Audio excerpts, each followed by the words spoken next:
focus. Ideate, innovate, enable.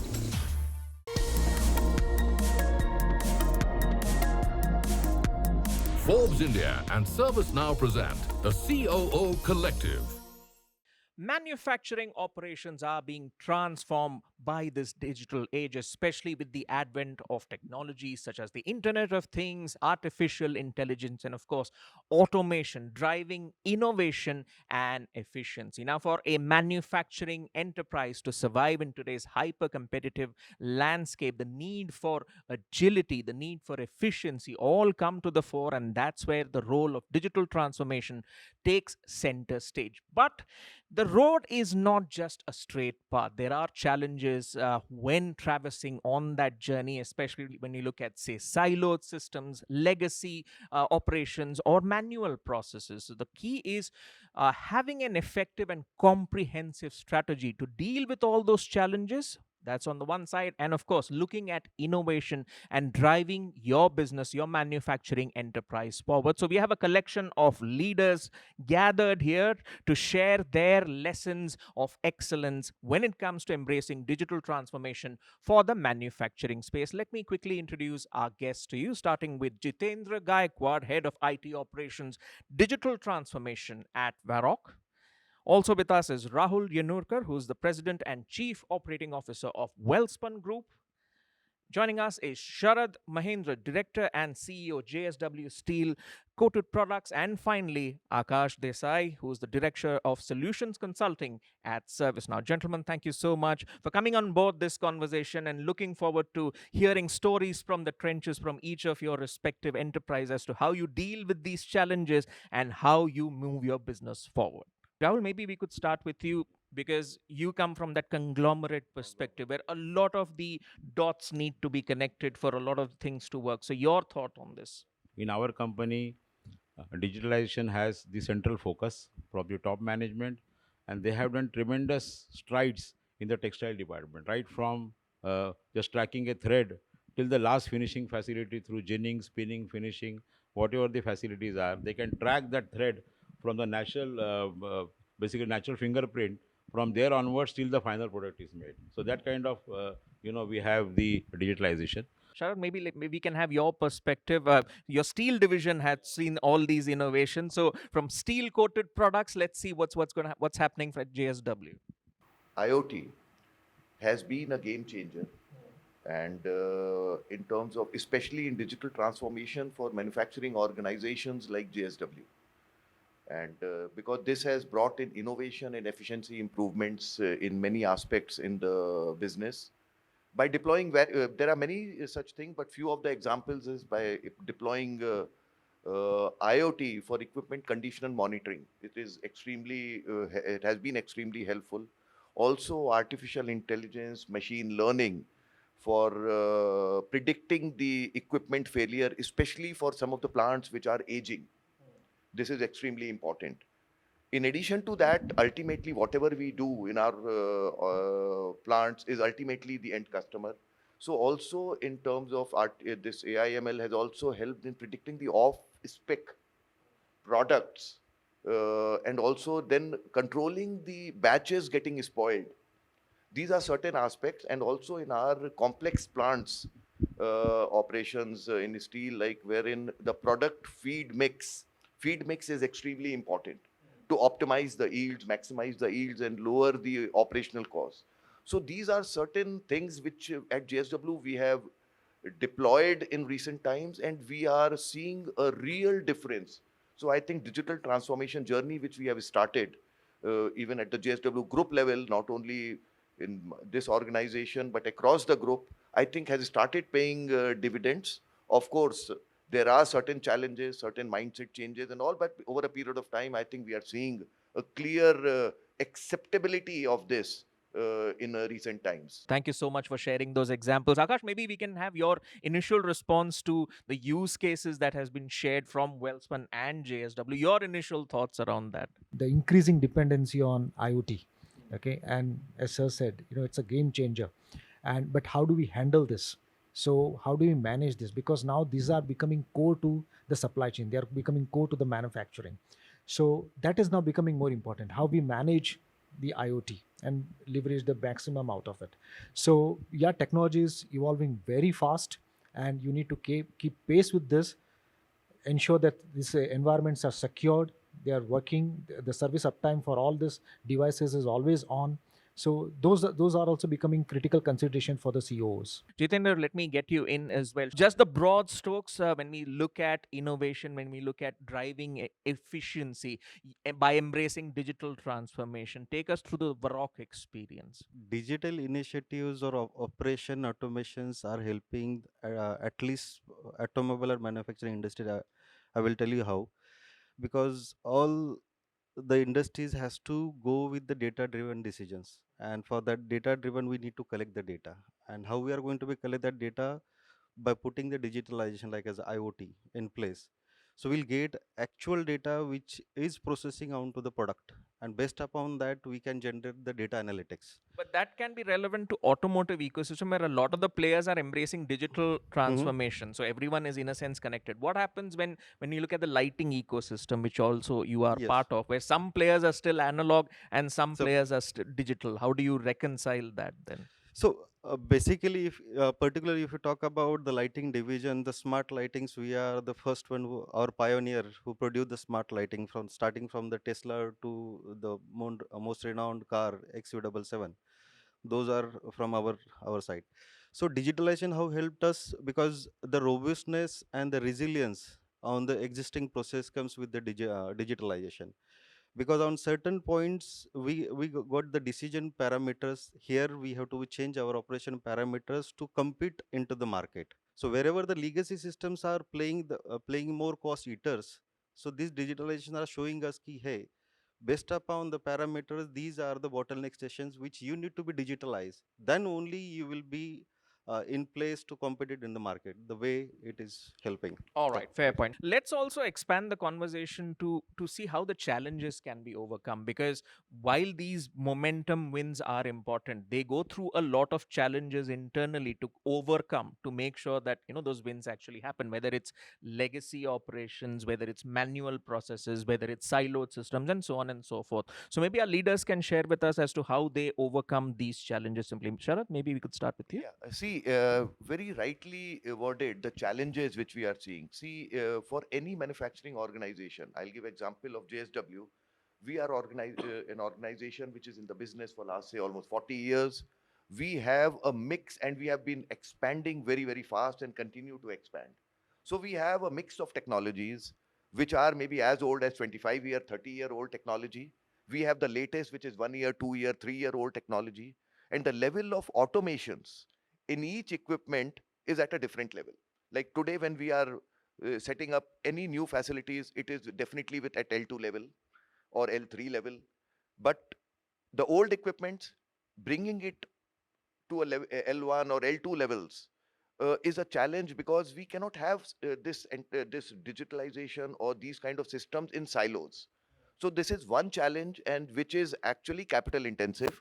If I have to ensure that my older assets also reach L2, L3 levels, there are investment, but there are a clear plans. So this, for any organization to plan their digitization journey, I think this is one important aspect which needs to be considered while making the timelines and the investment, because this is capital intensive also. That's very true, because at the end of the day, for a lot of the manufacturing space, a lot of the operations have been, in a sense, analog. So the fact that they're going digital involves a huge shift in mindset of the employees as well, while it improves accountability and performance as they go along. Rahul, any thoughts to add to this in terms of overcoming challenges? Yeah, of course.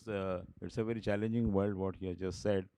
And I must tell you that we have to standardize the workflow first, standardize the workflows, automate those workflows. And if you standardize, then all the walls fall down and you have a clear cut vision. The process works like that. Then the data integrity of the entire process, data redundancy and data integrity. Redundancy in terms of that one fails, the other should be basically immediately coming up, right? Then we have cloud management also. We can put our data at a safety level where we can take from that the data, and we can use it whenever some system fails. And we should not basically tom that as a reduction in manpower. Then the change management becomes very very difficult.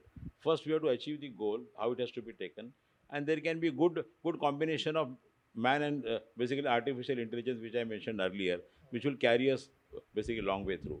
I feel That's so. a fair point. But Yeah. for a lot of these initiatives to actually succeed, Yeah. there's also the need for building a solid operational technology environment, a solid foundation Yeah. of an operational Yeah. technology environment. So maybe Akash, your thoughts on this, because achieving that solid foundation requires aggregating data from various sources and in a sense bringing in a single source of truth, so that it's not just data, it's insights which at the end of the day drive decisions which improve the enterprise, the manufacturing enterprise. So how should we go about it? You brought up a very important point. If I have to reterm that, we are talking about visibility. Like how today organizations can get visibility across everything. Now, the biggest advantage of going digital is for the first time, now the CXOs can have visibility into the workflows that are getting executed. They get visibility into the assets, the security, the risk posture, everything. So that is one of the important takeaway. Now, how do we achieve those visibility? So we basically aggregate data from multiple sources onto a common data model. Okay, so we have OT assets, we have IoT assets, then we have IT assets. Can I put that on a single data model? And then I run compliances on top of that. For example, for IoT and OT, very important that I should be ISO 55000 compliant. How can I track that compliance? Okay, for IT, again, the change management, you require a strong CMDB. Okay, so up till now, unfortunately, how the technology evolved, everything had been implemented in silo. So you have a separate system for IoT, OT, a separate system for IT assets, then a separate system for executing just a particular workflow. Then for a supply chain, again, there is a different system. Now, with so many disparate systems in the organization, what at the CXO level, what is lacking is the unified view of how my entire organization is functioning. Across all these core processes, do I have the visibility today? The answer is no. So the biggest advantage that you get by aggregating the data onto a common data model is, for the first time, you get real-time visibility into how things are getting executed, what are the state of your assets, how much of risk exposure you are having in real time, all of that on a single pane of glass. Point, Jitendra, let me get you to respond to that, and also adding this point of how do you leverage data to get a sort of contextual view of operational assets and their dependencies, and be ready to assess, what's going to be the impact, and in a sense be more proactive rather than reactive. Your thoughts on this? Yeah, first is to identify what are the data sets are important, right? And second is how to collect that data. Let's phrase what are the impacts, like as how those are impacting on OEE, my operation efficiencies, onto the line, onto the plant, how those are directly impacting on my customer commitments. So once we freeze the data phase, then we have to decide what kind of tool set we have to implement on that data set, which will help us to again on the decision making, whether my business is turning into the profitable side or at the negative side. So these kind of elements, I would say the contextual view we will get from the data once we have the data. All right, on that note, we'll take a very short break, but stay tuned. We'll be right back. Forbes India and ServiceNow present the COO Collective.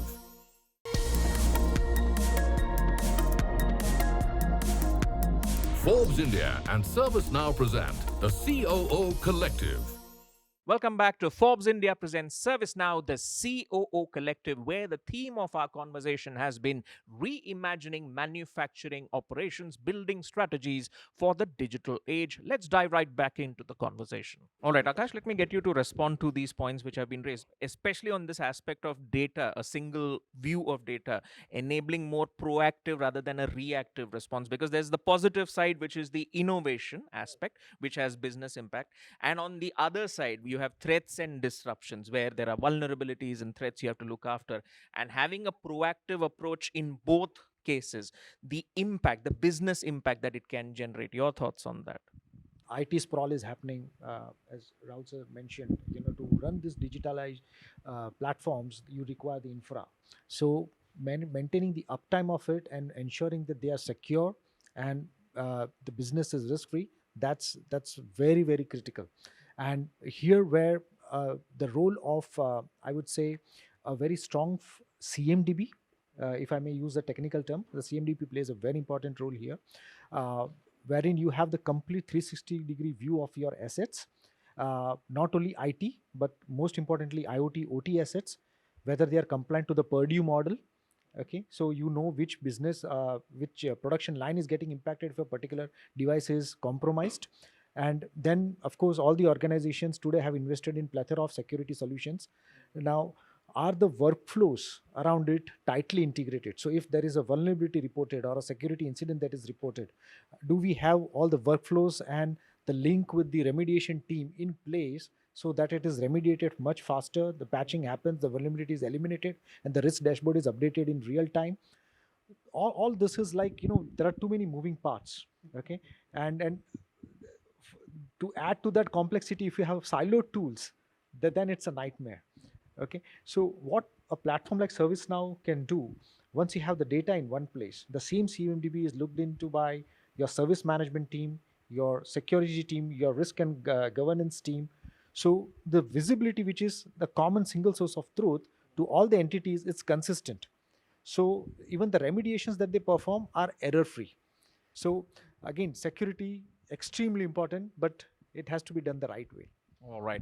Let me make it a bit more complicated, especially in terms of workflows, because Sharad, there's also this push to remote work, which is happening across the world and across sectors, and manufacturing being no different. So, how do you deal with that complexity, especially when we look at the shift to remote work? And in a sense, how can technology drive more enhanced collaboration? Even if there is a sort of a remote working ecosystem which is developing, because I'm hearing from my conversations with leaders, there's a lot of positive talk on that aspect as well. They're not shying away from it. So, your experience? See, keeping in view just from manufacturing organization point of view, maybe I have a slightly different take. See, remote manufacturing controls, remote manufacturing and remote office works are two different things. There, the transition has been very fast, remote office work. Here, the transition is slow. But it doesn't mean that there are not organizations not there who are doing this. One of the leading mining companies in the world in Australia, with their remote operations control ROC in Perth, are controlling the entire mining operations thousands of kilometers away in Western Australia for many years. Not that last 3 years has taught them. So it is not that, but we have to see, also understand the environment in which we are working, especially in our country. I feel the transition in India is still some time away. The transition is going to be slow. We've just scratched the Yes, surface. yes. All right, Jitendra, your response to this, considering manufacturing enterprises need to balance digital transformation and innovation, but they also need to look at data privacy and security in all these aspects. These are core industries. Right. So, your thoughts on how manufacturing enterprise can sort of walk that tightrope? Okay, so first of all, digitalization is kind of Brahmastra. If someone is not aware how to use that within the war or within the work, then it will be difficult. It So, can be self-destructive. yeah, self-destructive. So, manufacturing side, data privacy, irrespective of any industries, is a crucial. And we need to have a right parameters on the place. For example, if I start from the my outer perimeter, what are the things I need to be put to filter the DNS? Then on the computing side, what are the things which can prevent stealing my IP data? I will tell you one experience that we are using the ServiceNow ITSM tool, right? So that tool, what it does, if any anomaly, any vulnerability detect onto the laptop, will not wait for the human intervention. It will automatically hit the ticket to the SOC services, and they are there on the to take the actions. So this way, by using the digitalization, we are securing that. But most importantly, we need to be conduct regular audits, how those processes and peoples are performing. Awareness is a one part.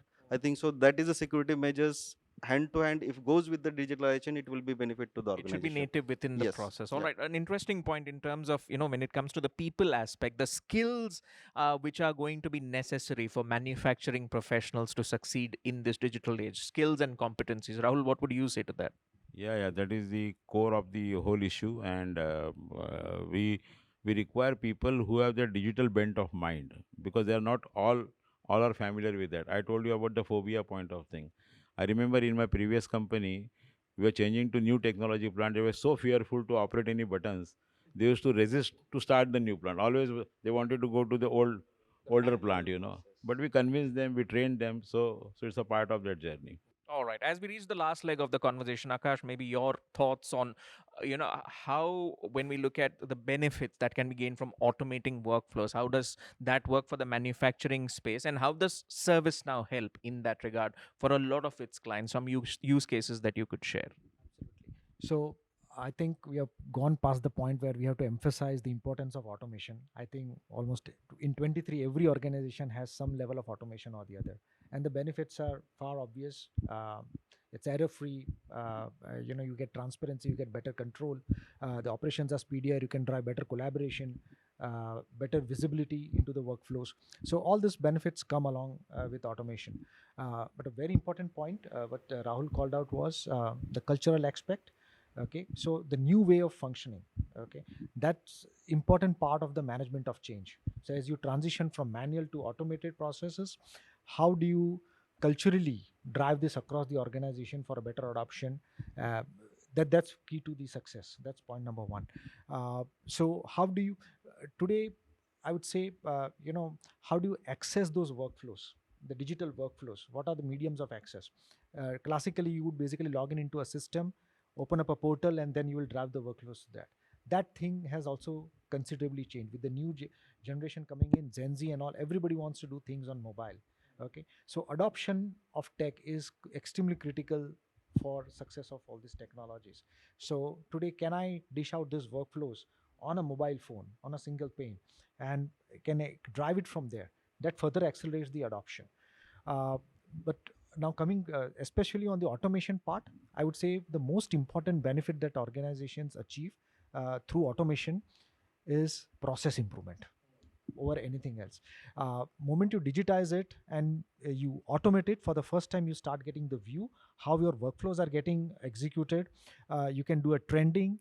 You can identify the bottlenecks where the process basically lags. You can actually then start driving improvements. Before automation, you did not have this visibility. You could not do that. So that's the biggest advantage, I would say. It's great to hear all the use cases that are emerging, and we have just scratched the surface, as I mentioned. But this has been a wonderful collection of insights, especially around developing a comprehensive approach when it comes to digital transformation in the manufacturing sector. And it's been great to hear all the solutions that all of you have put forward for our viewers to take cues from, especially in their manufacturing enterprise. On that note, it's time to wrap up this conversation, though I'd like to thank all of our guests for sharing some valuable lessons in excellence, especially when it comes to embracing digital transformation in the manufacturing space. Thank you so much, gentlemen, and thank you to our viewers for tuning in. Till next time, this is your host, Gautam Srinivasan, signing off. Have a great day.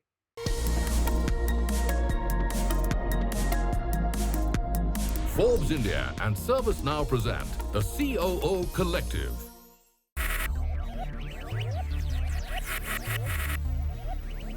Focus, ideate, innovate, enable.